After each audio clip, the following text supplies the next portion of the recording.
All right. Hello. Welcome to episode 290 of Together BHA. This weekend, been a busy one. Pretty much all of the EFL wrapped up their season. And it's probably likely we're going to discuss the Albion wrapping up any meaningful competitive edge in theirs, Adam. How you doing after that one? We're recording right at full time after what was honestly a really poor game of football from two sides that didn't really look like they wanted to be there. Yeah, that was a pretty tragic watch, wasn't it? I mean, when there's basically like four, 5 VAR penalty based decisions in a game, you're sort of like just clutching at straws with it. Newcastle looked horrendous. We looked like as soon as we got the goal, we sort of forgot really how to play football or string any form of pass together. The bench was lacking forward talent, if you want to put it that way. And Gomez's head is shaped like a ninja star, supposedly. So outside of that, it's such a shame how that played out, because we could have got away with stealing 3 points from this and being in pole position to potentially make those European places. And now, after Brentford's current run of form and Bournemouth managing to snatch a win yesterday, it's unfolding pretty horrendously for us. Yeah, I think that's pretty much a wrap, really. Brentford have Ipswich next, Fulham at home after that, and then Wolves away final day, which have been in tremendous form. So they may give them some problems. I anticipate they're going to give us some next week. And then Bournemouth, again, not really much to deal with there. Leicester, last home game of the season. That's basically a guaranteed 3. And then Villa at home next, and then Manchester City, which is not going to be easy at the Etihad. They're probably going to get turned over there. But you can see some points for both of those. Away at Wolves, away at Spurs, and at home to the champions, Liverpool, is going to be we've got the most difficult run-in quite significantly. So we're now relying on 2 of the teams to do worse than us. And on our current run of form, don't see it happening at all. But I mean, today we're lucky to come away with a point anyway. I don't think we deserved anything from it. I thought we were really poor. The stats showed we were really poor. And I mean, as you say, we'll go even onto the bench, where it was a tough day at the office for the substitutes as well. The starting lineup, not a huge amount of change. Jan-Paul van Hecker back in after his concussion. Was always going to come straight back in, given that it was just a concussion thing. Weaver continues at right back. Hinshelwood continues in centre midfield. O'Reilly continued at the 10. Adingra started on the left, and no Mitoma at all in the squad after Herzog said he was in line for a start. And Welbeck leading the line on his own up front. The bench again: Ayari, Gomez, Veltman, Lamptey, Gruder, Steele, Webster, Igor, and Howell. I mean, when you talk about last week and the comeback we had and the substitutes that came on, quite a different looking bench as well, was it, Adam? What did you make of that lineup? What did you make of that bench? It just looked like a tough day from the beginning. Yeah, I was, and I went on a Newcastle pod earlier this week, and we talked about this, and we did some starting lineup stuff. And there were 3 things that were different from what I predicted. Adingra was one, right? Because we were told Mitoma would be all right. It sounds like the news that has come out has got a minor back issue, which is the reason he couldn't make today. Can't be that minor because he went on the bench, was he? So, it's a back injury. Who knows if he's going to play anymore this season? That remains to be seen. I predicted Ayari would start, given that he scored a wonder goal last week and was one of the best players on the pitch. But apparently, no. We're going to play Hinshelwood again for the 400th time in the centre of the park, when we're seemingly still not really seeing a ton out of him in that role. And Mats Weaver at right back against Harvey Barnes, which clearly Joel Veltman was not ready to play a 90. Absolutely, yeah. Same for Tariq Lamptey. I was surprised if you're gonna play these guys and you want more solidity in the center, which I understand against Newcastle. Why not play Weaver alongside Baleba and put Hinshelwood at right back just to match the pace up? That's what confused me, because we saw Weaver get caught out multiple times. I mean, arguably could have been sent off, right? And then he was immediately removed from the bench. So like, oh, we can't have one more of those where you get caught out. It was just a complete mismatch. And you could see Newcastle, I know we're talking about starting lineups and immediately going into it. You could see Newcastle targeting that side over and over again. Livramento was pushing up. They had Willock on the overload. Like, they knew that it was weak over there. They were pushing everything down that side.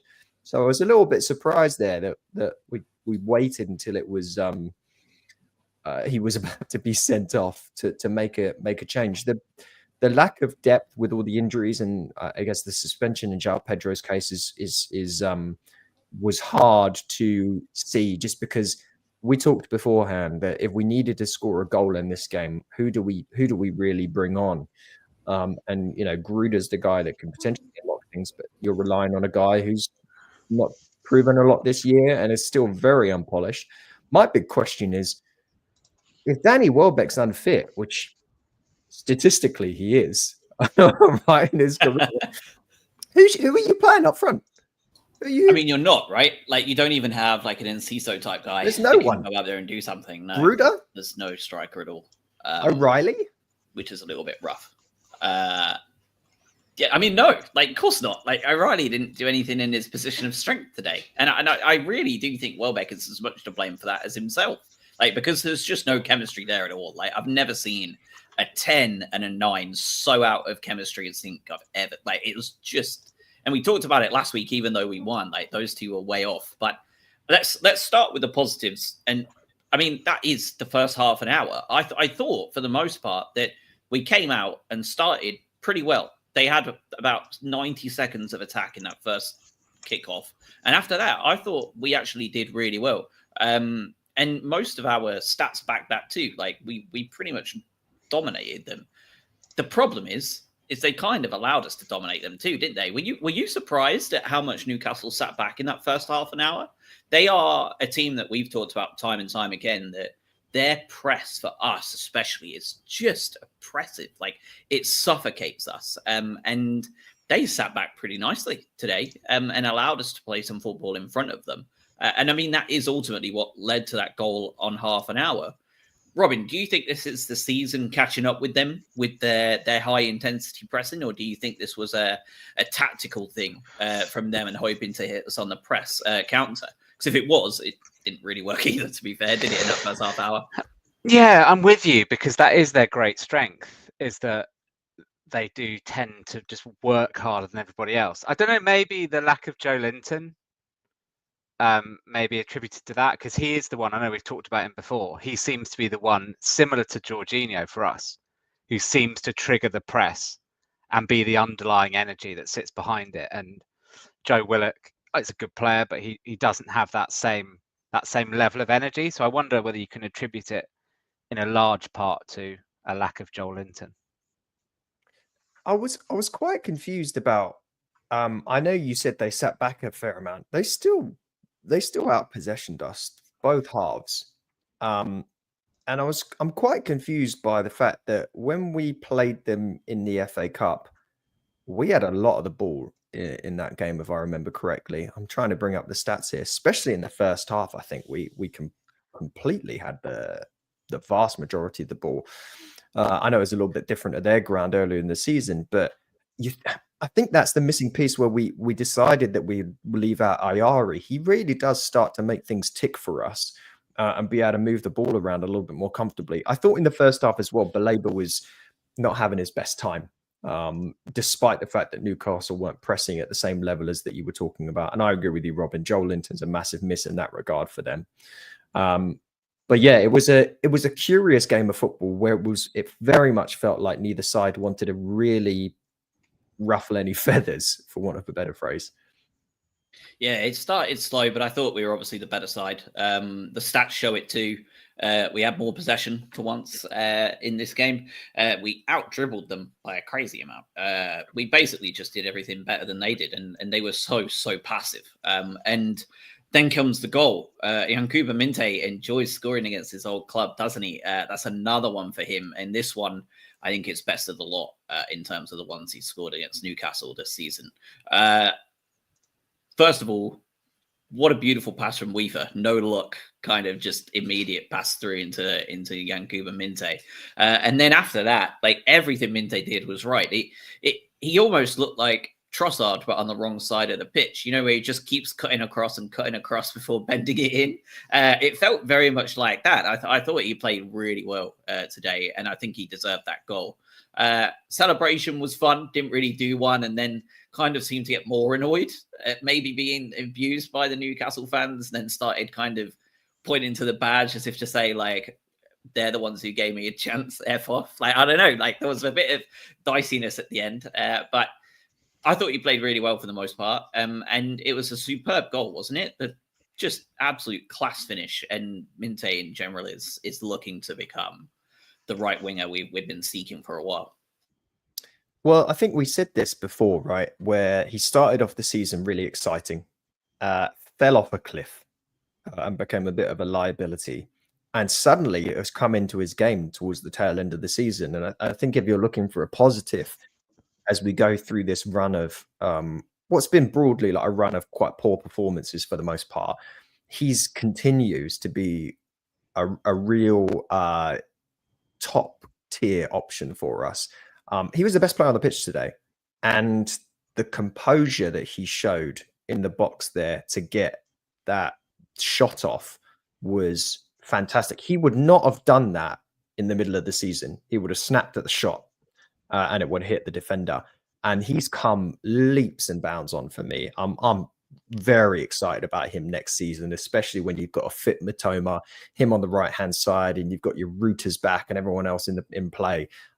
This team is exciting when it's able to play at 100%. I may even say that we've never seen us play at 100% under Hertzler, because we just haven't had the squad available for him. Like, we've talked about this a little bit, and I feel like that's going to be a part of our obviously end of season wrap up as a look ahead to next season with the squad. Like, what does that like ultimate first 11 look like? And I suspect a lot of those players that we're going to be talking about are either not fit most of the season, or have been played in positions that maybe aren't their strength, or forced to do something a little bit out of their comfort zone. 1-0 up, we had 2 shots by that point in time, and we then didn't have another shot until the 80th minute. The passive nature seemed to be infectious, because from the goal onwards, it seemed like the Albion were quite satisfied in sitting back and allowing Newcastle to break them down over the course of almost 70 minutes of football.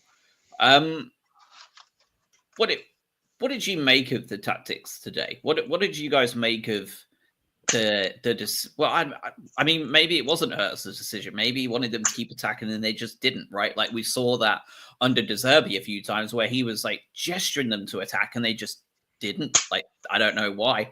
Why do you think that was today? Because I've never seen a team go into such heavy defense mode as we did for so long, and then kind of acted surprised when we eventually conceded.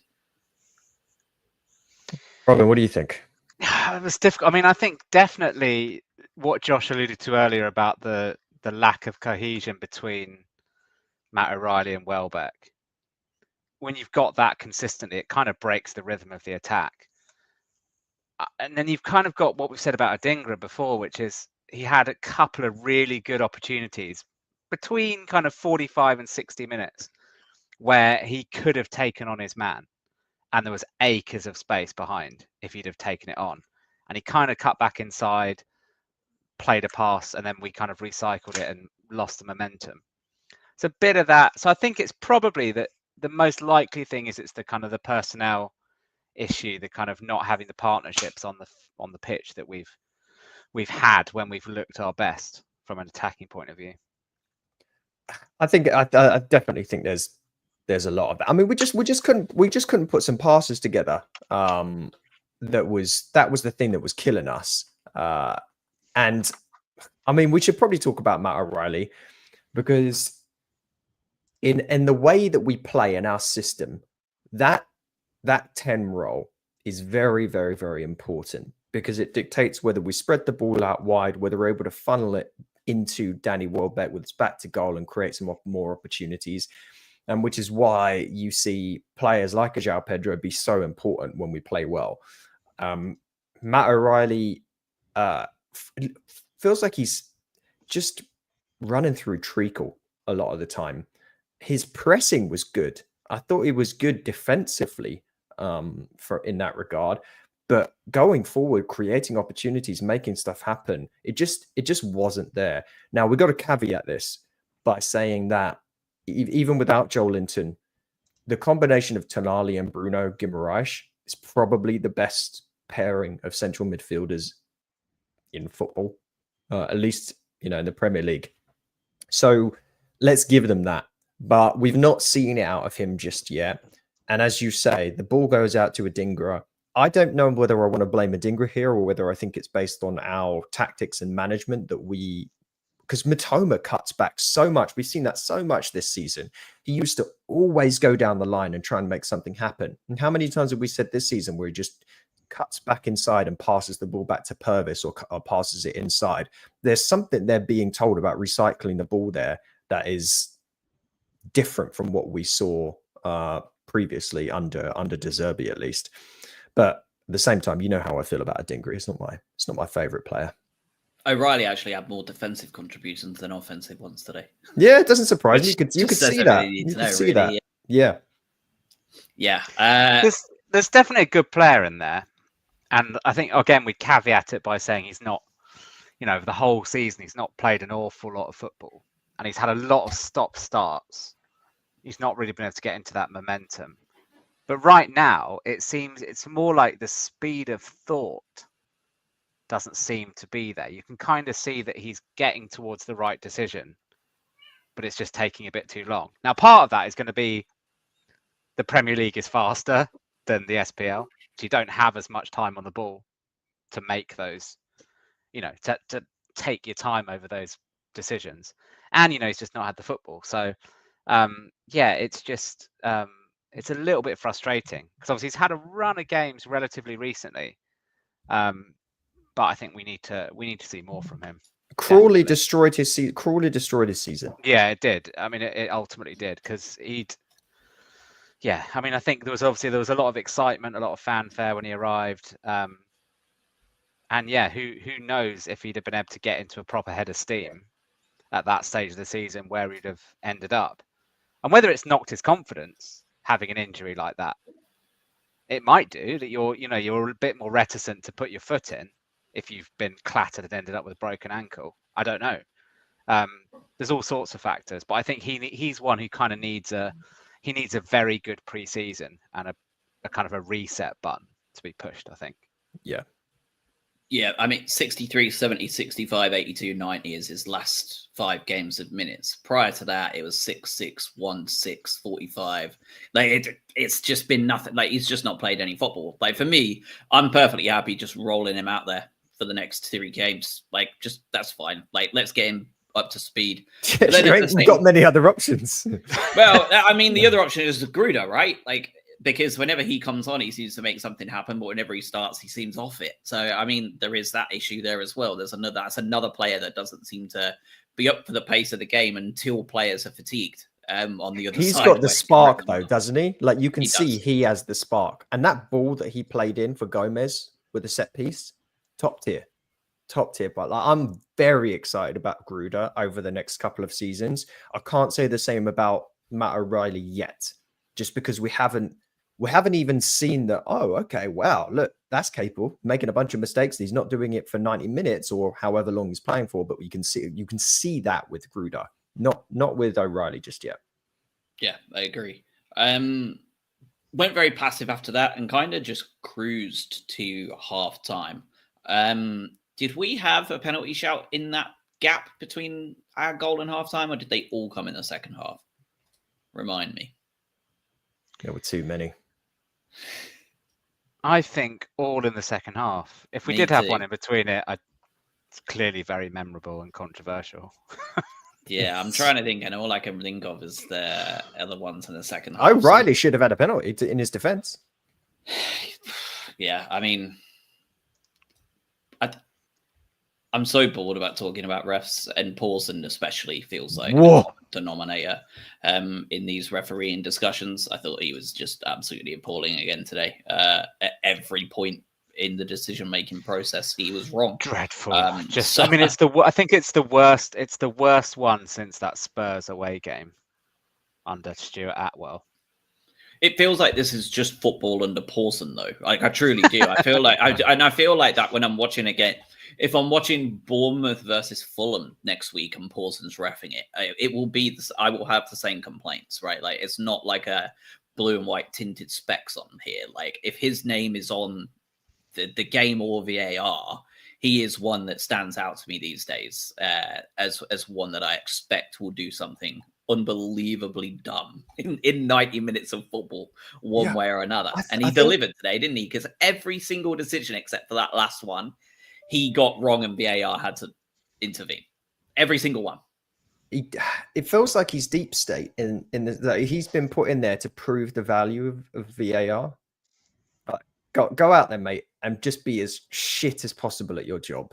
And that way we can just send it over to the monitor and correct you for all of those appalling decisions. How many times did one of our players get fouled and he just like waved play on? Times. Probably, like a dozen, more than a dozen, I reckon. It was unbelievable. Yeah, it was. And think of if you ever complain about VAR, think about what the score of this game would have been without VAR. Yeah, it would have been 3-1. 4-1. Yeah, 3-4-1. 3-1. Yeah. Shocking. I do want to. I know you're going to be moving to something else, Josh, but I also do want to point out, like, in the other positives that came for this game from me outside of Minte, from a shot stopping standpoint today, because he's been maligned. It's been under a lot of pressure and a lot of hate from our fan base lately in Verbruggen, understandably. His shot stopping was top tier today. I mean, even when it was whistled for the penalty, when I already decided to wave to his mate in the stand, that was a Gordon Banks level stop that he pulled off from the shot that came in. And there were a couple of others where he was just so well positioned and put his arm out and strong and just commanded his box better today as well. I thought it was excellent. Outside of that, though, the only thing I will call out, which I think was a weird tactical choice from Hertzler. Have you looked up Bart's passing stats for this game? So he passed the ball 38 times. Of those 38 passes, 29 were long balls. Do you know how many of those 29 connected? Half? 7. Jeez. You saw it at the end of the game as well, where it was like, okay, let's try and create an opportunity. And he just kicks it at Dan Burn. I was like, why are you doing that? And every time it just kept coming back. So suffice it to say, I think if we were told to play long ball football, that's on Hertzler. It didn't work in that regard, but I will say Verbruggen for me was very, very good as a shot stopping today. Very good. Yeah. One of his best games for us, I think, as a shot stopper. And just collecting the ball in high pressure situations as well, where we've seen a lot of miscommunication between that back five, right? The front four and in front of him and himself, like just way off it. I thought he was really good today at relieving pressure as well. I don't have anything wrong to say really about him. Even the pen, he wasn't going to save it, even if he went the right way, because it was as tucked in the corner as you can get. But second half starts, no major changes to note. And I think it was about on 51 minutes, Matt Sweefer goes in for a tackle, connects with the ball fully, and then follows through and takes out his man. Weaver is on a yellow card already for dissent. And the thought here is he may well be off. Pawson, once again, doesn't make the best decision in the world from a neutral point of view, because it probably should have been a yellow card, given VAR looked at it for a red. And Hertzler immediately subs him off. Feel like that's the first time ever I've seen that happen in our favor before. Feel like I've seen that happen 2 or 3 times against us. Decore for Palace is the main one I remember last year, where they then got very scammy on it. Weaver comes off, Lamptey comes on, and just a like-for-like replacement, right back for right back, I guess, despite what we feel Weaver's better spot might be. And Lamptey was rusty to say the least. I think it was about 3 minutes later, the first penalty shout comes in, where he makes contact with Anthony Gordon, I believe, is it? Yeah. Gordon? And the ref blows and points to the spot. VAR intervene. They adjudged the foul to have been outside of the box and a free kick instead. Are we all cool with this? I assume that we're all in agreement. It was pretty clearly outside the box. And yeah, Pawson, the only thing you've seen one. odd. You've seen a few given where the contact's kind of carried on into the box in the past. So I was still half expecting it to stay as a penalty, given the fact that it kind of carried on into the box, because you're never sure. But there was a very, very handy freeze frame showing exactly where the contact was. It's just lazy from Lamptey a little bit. Like you said, he's slightly rusty and hangs out a leg, which is I'm desperate for Veltman to be back fully fit. Desperate. Such a difference maker when he's at 100% and can play for us. I mean, having Van Hecker back alone was big for us, because I thought he was good today as well for the most part defensively. Such a big miss when he's out. That back right-hand side with Van Hecker and Veltman fully fit playing changes the entire complexion of this team for me, compared to if you are playing with all due respect to him, right, even because he was good, and Adam Webster plus a Matt Sweefer. It's night and day. It is. Yeah, I mean, yeah, I just don't think Weaver should be playing at right back. I think he should be in the middle. I think having those two there, and then just add the Dutch triangle in, right, and then have him alongside Belaber, and that's an unbelievable back line. But I'm not sure if we'll see it, given Hinchelwood seems undroppable. Second half, outside of that, I mean, it was just horrendous from us. We had 3 shots in the second half, to 1 on target to their 9. They dominated possession. Our pass success percentage, Adam, you've probably already seen this. Robin, our pass success percentage in the second half, what do you think it was? This is a Premier League football team at home.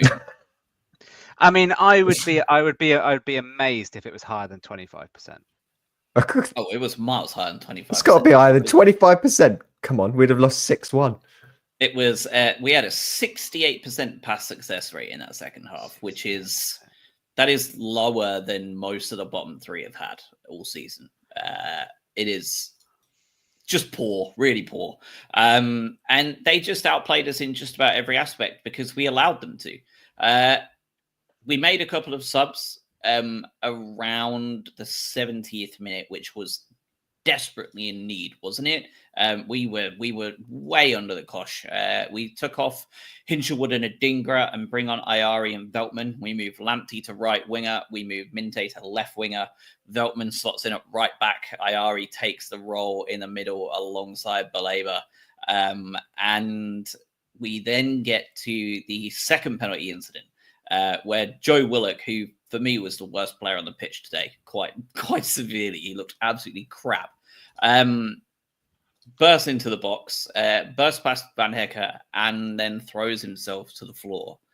From the initial angle, looked like a blatant foul, because the angle was, of course, with Van Hecker's back to us, and we can't see the actual contact made. Spoiler, there was none. And Pawson, with actually a really good view, if you go back and look at it, gives the penalty anyway.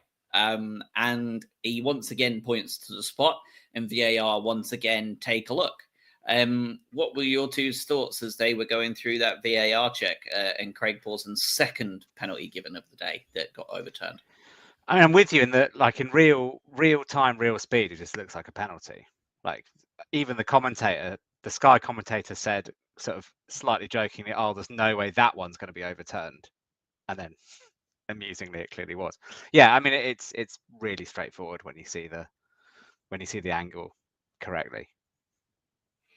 Again, I'm just glad that we have VAR and you can go back and you actually punish someone for simulation, which is, I guess, historically it's been a rarity. So good on them for doing that, and shame on Willock, because he was also doing the whole play acting afterwards about, oh yeah, definitely it has to be a penalty. Piss off. You're a shit footballer and you're a liar. It was a breath of fresh air, though, wasn't it? Seeing that booking. I feel like we see this happen a lot where, well, not a lot, but in terms of when the incidents happen, the ratio is incredibly high where a player will go down for a penalty. The VAR will look, they'll judge there was no contact, which therefore means it was a dive, right? Like categorically, if there's no contact and a player goes down, it's simulation. And the referee overturns it, gives a free kick the other way most of the time because it's a dive, and it doesn't book the player, even though the laws of the game state a simulation is an immediate yellow card. It was refreshing, wasn't it? Or was it just so egregious that they had no choice? You just had to. But it is, to Adam's point, it's one of the nice upsides of VAR, because pre-VAR, in order for a player to be booked for diving, the referee has got to have seen it really obviously, which basically means he's got to have been in the perfect position to have seen it. So it's fairly unavoidable in VAR. Like when they look at it, it has to be it's the logical outcome. If you see a dive from any angle, it has to be a booking, doesn't it? So I think it's explained simply by the presence of VAR. Yeah, agreed. Nice to see. But you did feel at this point that we were very much riding our luck. It was like, how many of these are we going to get away with before it changes? And well, it turns out it wasn't anymore. Yeah, I mean, nothing changed, right? Like nothing changed at all for the Albion. We sat back and defended with our lives for the entire second half, like totally. The second half. Sorry, my kitten has been an absolute nightmare. Yeah, we did nothing but sit back and allowed them to attack us for 45 minutes and seemed surprised when they did attack us for 45 minutes and eventually scored the goal. We subbed on. Callum Wilson comes on for Joe Willock, which was a massively needed one on their end. And I think it was about 87 minutes in, we give away a free kick in an incredibly dangerous area. And another sub, Yasin Ayari, is the one who gave that one away. Not convinced it was a free kick, to be honest, but... No, neither am I, but it was, because that's Craig Pawson ball. And unfortunately, though, I am 100% convinced it was a handball from Yasin Ayari. Herzl got the subs bang on last week, and 3 of our subs combined to cost us essentially 2 goals today. It could have been 3 if Pawson had got away with it, right? Lamptey gave away the penalty for the first one that was overturned, thank God. Ayari gave away the penalty that was given, and Gomez decided his head was a 50p. What did you think? I mean, the penalty for Ayari, I'm not really sure. I mean, it's... I know Dan Burner sort of is making a nuisance of himself, but in a situation like that, every attacking player is going to be making a nuisance of themselves. But to have your hand that far out from your body, you're asking for trouble. It's a daft thing to do, I think. Yeah, I mean, he was an idiot. Simple as that. He made a mistake. He shouldn't have done it. Purvis was stood there, so you didn't even need to do that. Yeah, he hopefully won't make that same mistake again, because it was Again, I was confused why Ayari didn't start. He came into the game at a difficult time, and he was pretty terrible for the most part. He didn't string many passes together, and he gave a penalty away. Not a particularly great cameo from him. But yeah, penalty, good penalty. Verbruggen was never going to save it, even if it was in the middle, let's face it, based on his previous penalty saving techniques. the Gomez chance was, I just put my head in my hand, my semi-normal shaped head in my hands, because I mean, it's just the perfect opportunity. It's we could have walked away utter theft, grand theft auto without the car. 3 points from this, just by if he just does anything else. Superb ball in from Gruder, superb, and he does that. Again, this is the kind of problem that you start to get when players aren't getting quite enough game time, and they come in and they're rusty and they're not doing the standard stuff that you would expect them to do well, and that's what happened. So did he not miss a really obvious one? Did the same. Yeah, didn't he? Yeah, what game did was it that? before. Can't remember, but I was thinking fairly the exact recently, same wasn't thing. it? It's fairly recently. He's got that's a little bit of the kind of Jakob Modus about it, isn't it? He was quite good at conjuring misses from seemingly impossible situations. But I mean, it would have been thoroughly. Like I say, it would have been thoroughly undeserved, but we would have taken it nonetheless. But yeah, Gruder. I mean, to your point a few minutes ago, he is, for all the kind of concerns that we've had about various aspects of his game, he has a knack of creating potential chaos. His ability to cross the ball or just find a pass is definitely a massive asset. Yeah, I thought he was. Like, I just think he's so poor when he comes to, like, when he plays as a starter. Like, that's my issue with Gruder, is like he doesn't bring any of that stuff when he plays at the beginning. Like, he just doesn't have the same like pizzazz.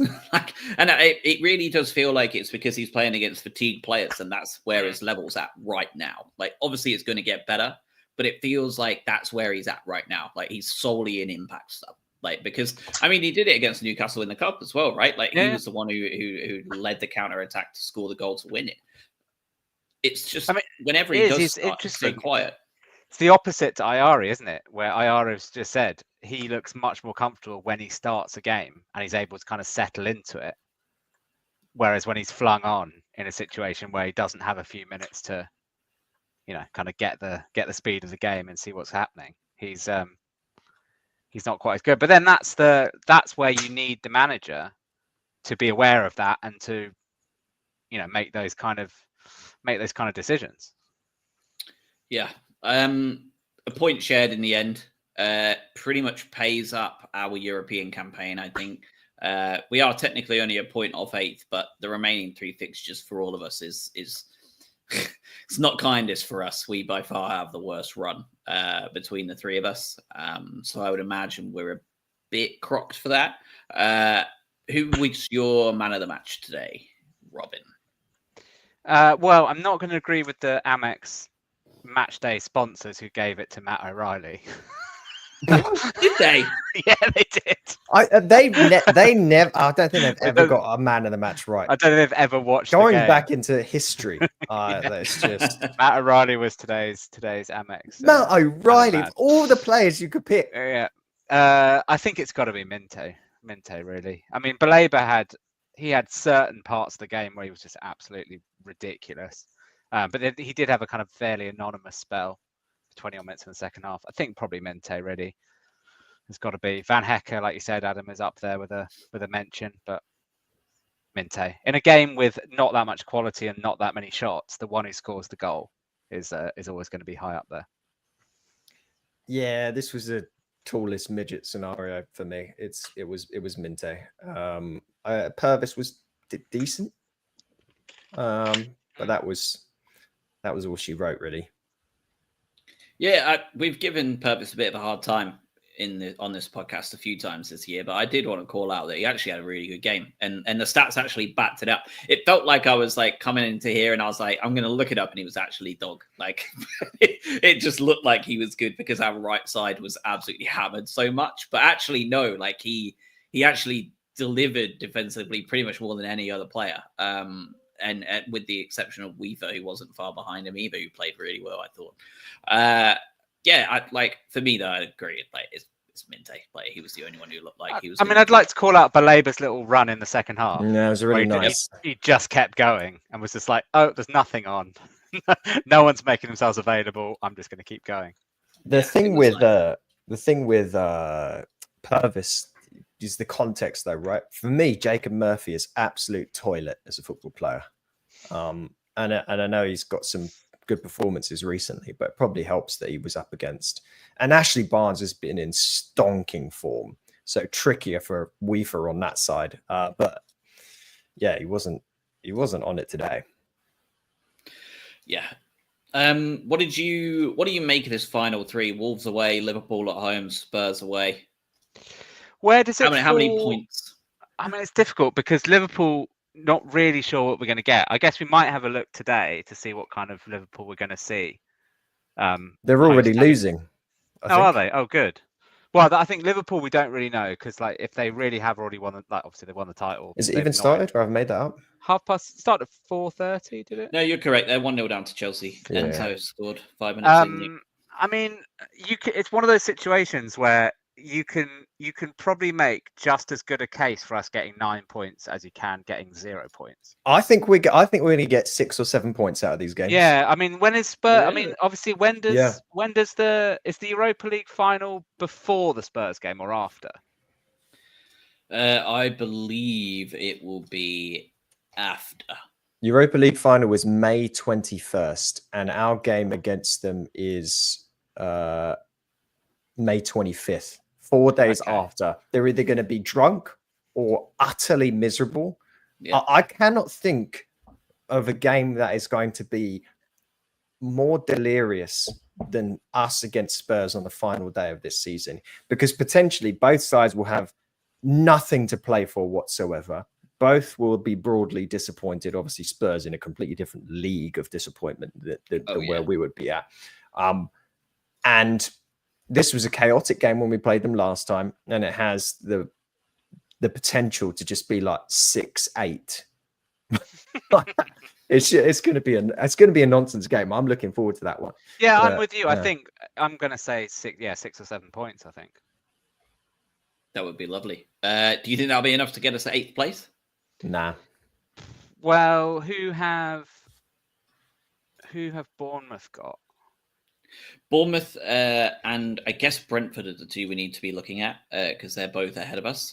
So Bournemouth's last three are Bournemouth at home to Villa, away to City, and then at home to Leicester.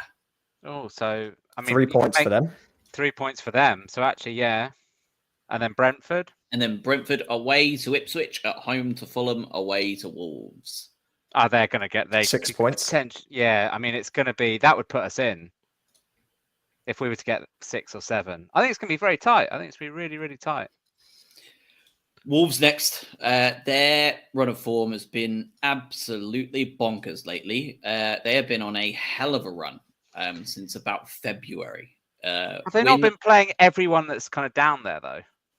Yes, they have. Yeah, they have played in their last 7. They've beaten Southampton, West Ham, Ipswich, Spurs, United, Leicester, and then lost to Wolves, lost to Man City this weekend. That is like a who's who of just bleakness that they've played. So yeah, Robin's right. That is had to happen sometime. God, I mean, even you go back, there was Everton at home before that. Yeah, like good. It's got them up to 41 points though, and they're now sitting pretty in 13th. That's how bad that bottom group of teams have been. They're sitting there on 40 points in 13th, 41 on 13 points. We talk about 40 being the safety mark. Yeah, I mean, this year we're looking at 22 currently being what you needed to be safe. Absolutely horrific. All right, well, I guess we can just take a look around the league because I like doing it. EFL finished this week. Absolute carnage everywhere. Yeah. We can start off on League 2, really. Because it was just absolutely mental from all the way through, really. Nothing made sense anywhere. And it's kind of what you come to expect with an end of season running. I'll let you start, Robin, if you wanted to share your little factoid of Walsall and that was mad, wasn't it? Yeah. So I'm going to find the exact stat for it, but Walsall were at the kind of the turn of the year were pretty much nailed on to finish in the top 3 in League Two. And I think they then went on a run of something like not winning for 13 games, which was broken yesterday on the final day of the season, which looked like they were going to snatch that final automatic promotion place until Bradford City said, "Hold my beer, we're going to engineer a comedic own goal in the 97th minute to snatch it instead," which then delayed their game for 15 minutes as it was a pitch invasion. Which is just like, it's just carnage, really. But that Walsall thing, I can't recall like a team having that. So yeah, they were 15 points clear of 4th midway through January, and then they went on a 13-match winless run, getting only 16 points from their last 20 matches. I mean, that's like, and then they obviously just thought we've managed to, like, they found a win yesterday and they thought we've managed to like sneak in the back door, and then no. So it'll be interesting to see what happens to them in the playoffs, won't it? Because it's that, what you normally have is a team who has just missed out.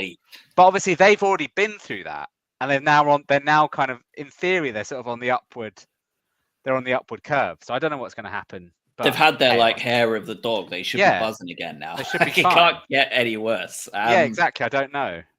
Doncaster, Port Vale, and Bradford are the ones that came up from League Two. Carlisle and Morecambe are the ones that went down. I think they were all wrapped up before this week. But yeah, Walsall, Wimbledon, Notts County, and Chesterfield enter the playoffs. A couple of teams there that are League One perennials, right? Like Walsall and Wimbledon bounce around quite a lot. But Notts County rising through the league slowly but surely again. Chesterfield spent some time in the conference as well, so they're kind of slowly edging themselves back up. It will be interesting. I would fancy Chesterfield to beat Walsall. I think so. They're hungover beyond belief. The thing I was going to say about Carlisle going down into the National League is that Truro have just been promoted into the National League. So I think we now have Truro against Carlisle. That's their team's travel budget spent. Basically, yeah. And it's going to be like a Tuesday night kickoff, isn't it? The way that the EFL scheduling goes. But yeah, I think that's about as far. It's about as far as you can get. I don't think it really is. I don't think there's anything else that can get any further than that. So yeah, that's a nice. I say nice. It's nice for us that don't have to get anywhere near being involved in it. But that's a little. Adam, this is your favourite part of the podcast. Walsall, Wimbledon, Notts County, or Chesterfield? Who would you like to see go up to League One? I know how invested you are in these things. I couldn't care less. Is this the Rebirth Wimbledon or fake? Which one is it? This is Rebirth. Yeah, this is Rebirth Wimbledon. We don't talk about franchise Milton Keynes. Okay, yeah, sure, that one. Yeah, they're all right. I think them or Notts County. Notts County, all right. Chesterfield, we can't, right? Because we've still got. It's been 20. It's been 25 years, hasn't it, since I don't care. Our run-in with them, and I'm still annoyed about it. So I'm bring this back very quickly, and because then I'm going to leave. Noah mentioned Danny Welbeck and hasn't really been doing a lot offensively since the start of the year. Yes, I think he's been very heavily impacted by the loss of certain players, like your Routers and some of the players around him. João Pedro being suspended for some games. João Pedro's form falling off in certain parts as well. So I think he's been impacted there a fair amount, which has been a shame. That said, he's still scored a couple of goals in the last few games. He scored at Palace, didn't he? And scored at Palace. He scored Brentford. Scored at Brentford as well, didn't he? Scored at Brentford. Yeah, scored against Brentford. This is just to put into context, right? He's going to wrap up this season, assuming he doesn't get injured and he plays most of the rest of the games. This will be the most ever minutes he's played in a football season in his career. And assuming, even if he doesn't do anything else, it's the most goals and assists he's ever got in a season. If he scores one more, it'll be the most goals he's ever got in a season. And he's already, if he gets one more assist, it will be the most assists he's ever got in the season. So, like, this is the best Danny Welbeck has ever played. Like, there's we've got to manage our expectations here. This is a guy who's in his twilight part of his career. He's been perennially injured. You ain't going to get much more for your money than what you're seeing right now. Yeah, agreed. He's had a good season. He's going to be able to do both of those goals and assists against Spurs, isn't he? Yeah, There's no doubt. Put anyone on, they're gonna get. They'll get whatever they need out of their system. I think he's in. I think he's in with a shout for Player of the Season, to be honest. But If Carlos Baleba didn't exist, I agree with you. I would. Yeah, likewise. Yeah. All right, Adam is checking out. He's got family commitments, and basically, I think he'd rather be logging into work on Sunday afternoon and continuing to talk around the leagues. It's just not his thing. In League One, Birmingham and Wrexham had sewed up promotion way ahead of time. There may be a bunch of listeners that turn off at this point as well. But, people say about not forgetting where you come from. I think it's fun. Like, end of the season, this is closing up. Let's talk about the teams that are going up and down, because once upon a time it was us, right? It's always nice. Birmingham and Wrexham already sealed promotion before yesterday. Stockport, Charlton, Wickham, and Leyton Orient in the playoffs. I won't mind 3 of the 4. Orient, same reason. Chesterfield, I don't want them anywhere near a promotion push. But for me, I think I'm probably picking Charlton out of that group just because I have a soft spot for Charlton. What about you? Yeah, Charlton. I like Nathan Jones. Charlton's a nice away day. Good memories of going there. Another club that have been through not having a particularly good owner and have come out the other side. So yeah, Charlton, absolutely fine. Yeah, Shrewsbury gone, Cambridge gone, Bristol Rovers. Calderon still there? No, he's been sacked today. Well, they're gone. And Crawley, let's all laugh at Crawley. The highlight of their season is injuring an Albion player, sinking back down into League Two. Good riddance. Didn't their same manager leave and then come back and still get them relegated? Yes, he left to drop. Yeah. He dropped down to go to MK Dons, I think, didn't he? He dropped down a division, then came back, and then they still got relegated. Still messed up. Yeah. What a shame. In the Championship, Luton back-to-back relegations for the first time ever. A team getting back-to-back relegated from the top division to the 3rd division. Sunderland did it. Did they? And Wolves did it. And Wolves did it. Both of them have done it fairly recently. I'm going to send a... Sunderland did it in their, obviously, the Netflix show. Oh, of course they did, yeah. Yeah, so they had, and Wolves did it. I think Wolves did it. I remember us battering them on the last day of the season of the Championship. Didn't we win like 6-0 or something? 5 or 6-0? And that was their second, I think that was them going down for a second successive time, I think. And Swindon have done it in the Premier League era, I think. Did they? Yeah, I think so. Get their facts fixed. No, there you go. I need to be on their payroll. But the Championship's bonkers because up until the last 15 minutes, in fact, up until basically the last minute of the season, you had the title was still on the line. Yep. Who was going to be in the playoffs was still on the line, and who was going to go down was still on the line, because a goal for Portsmouth would have sent Hull down over Luton. Absolutely. And various teams could have snuck in to 6th, like goals.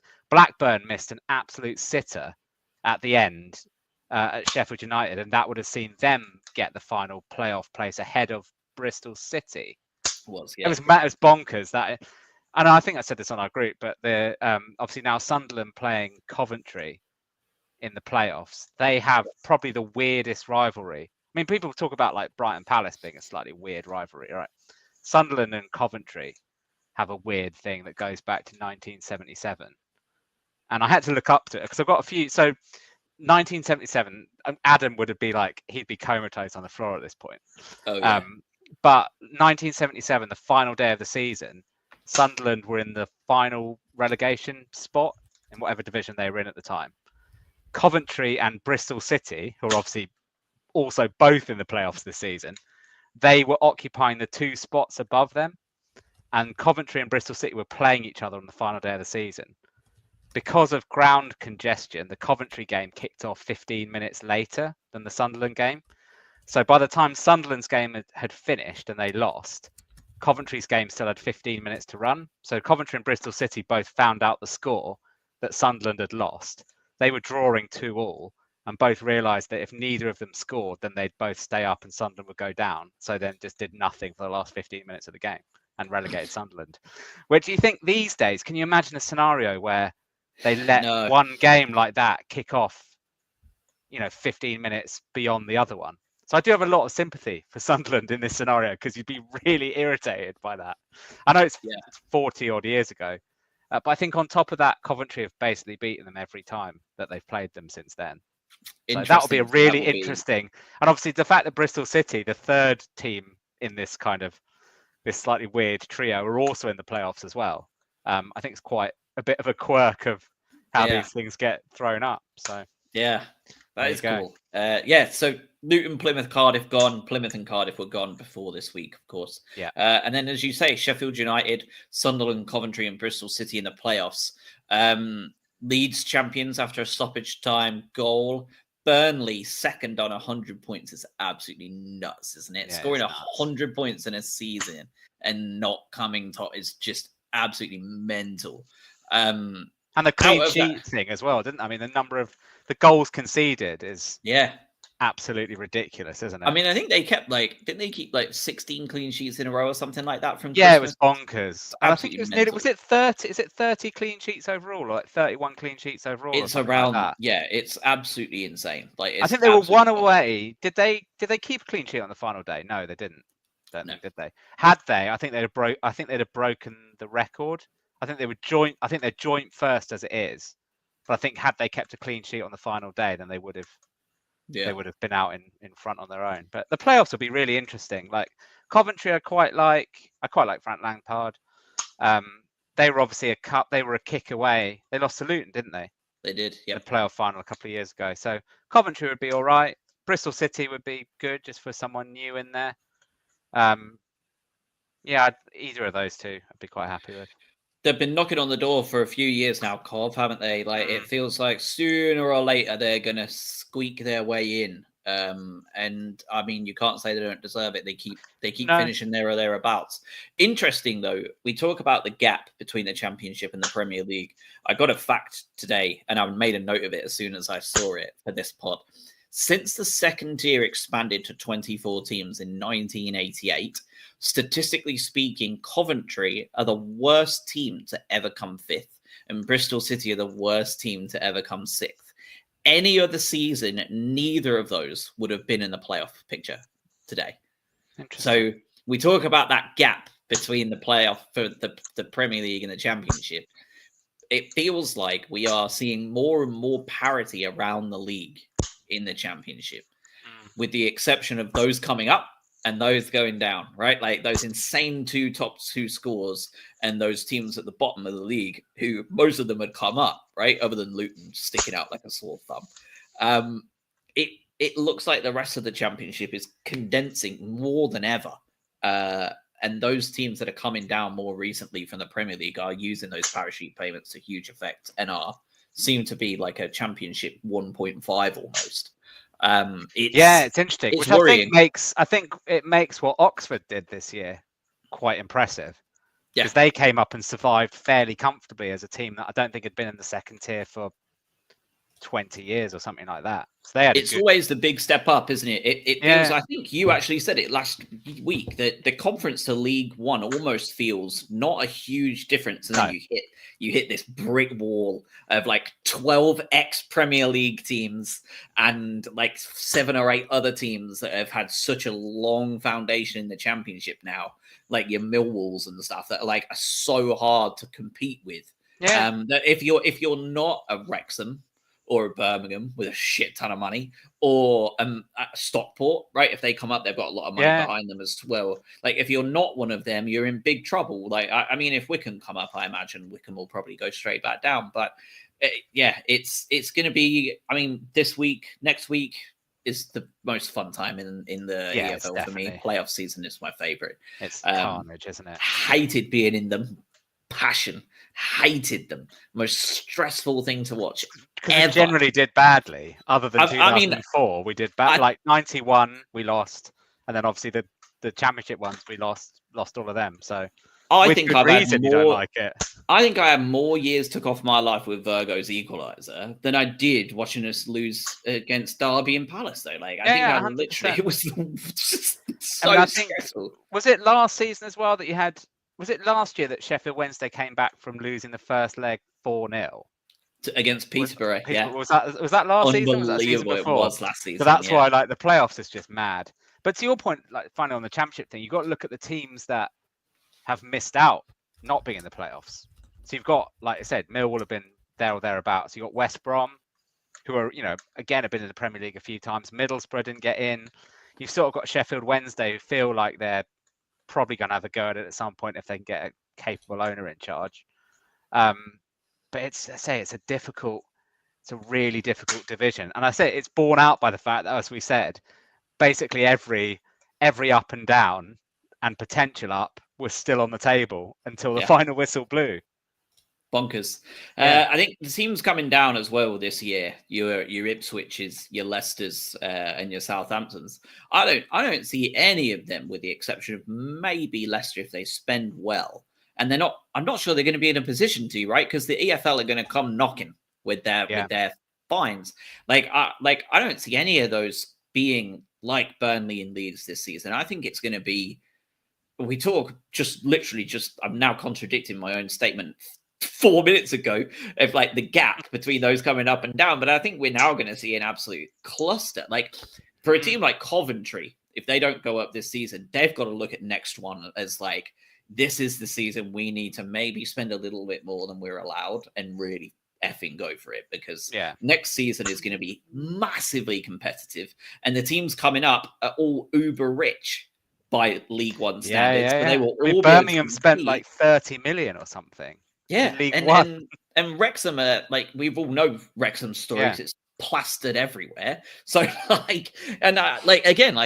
you get Charlton, I was going to say, you get Charlton that come up, who are, historically, not historically, they have been, they spent 7 or 8 years in the Premier League, and the Championship has been their kind of, probably their level on average. It's going to be really interesting. I mean, Leicester will be a good one, because last time they did all right because they basically kept everybody, didn't they? Near enough. Yes. After they come down. So they were, far and away the favourites. I don't think they're going to have that this year, because obviously, Jamie Vardy's going, and a few others are, going to be released. So it's going to be really, really interesting. I think Southampton will potentially struggle as well. It's going to be, and Ipswich are probably going to feel that slight hangover after, Luton did similar, didn't they? Kind of almost virtually back-to-back promotions and then a relegation. And you can kind of see what can happen when you get yourself stuck in that. So Ipswich are going to be knackered, I think, after effectively 3 seasons of non-stop, really. I think Ipswich are going to be, their future is based on Kieran McKenna's future, I think. I think if he leaves, I think they're going to finish in that bottom 6 or 7. I think if he stays, I think they'll be there or there. They'll be like Coventry. Like, they'll be there or thereabouts the whole season. All right, we've spent 15 minutes talking about this. There'll be listeners that are just not interested at all. So we will wrap up. We will be back next weekend to discuss our penultimate away day at Wolves. I'll be going to that one, which is lovely considering they've absolutely screwed these home games and rescheduling them. Brutal, by the way, Albion. If you're listening to this, I was going to take my dad to a Liverpool game. He doesn't get to go often, and you moved it to a Monday night. You absolute losers. Hate it. Hate these changes. But we will be there for Wolves. We'll talk.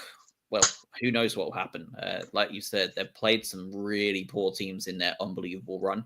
But momentum can be a big thing, can't it? So we'll see how that looks at Molineux next week and what that run for Europe looks like. So have a wonderful week.